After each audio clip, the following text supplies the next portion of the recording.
बिगड़ो बनना बोले चर्चा में जा करी कौन से निकलिया वो का करते जाके हाला मचावत कहाँ होता चर्चा में जाके अब घर से कहते सास से झगड़ा कर जाता है ना हम चर्चा में जाए सास को कि ना जन्म जखोया हम जैबे करो हम जैबे करो ससुर ससुर माना करो तो कहते हम जैबे करो बोलते नहीं के तो देखिए कर गाना भजन के बाद हम से सुने अरे घरही में कोइले बारी घरही में कोइले बारी सासू जी से झगड़ा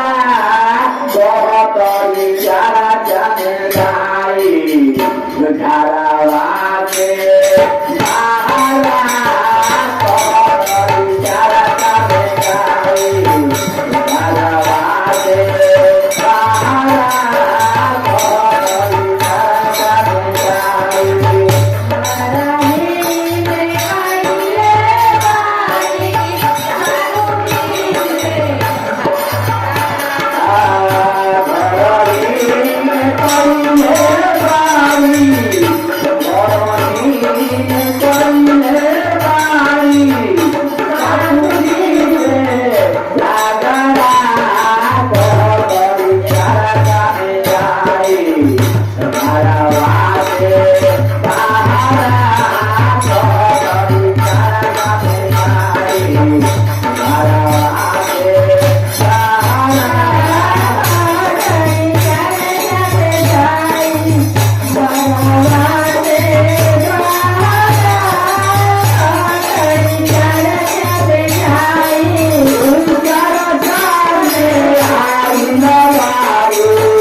Atura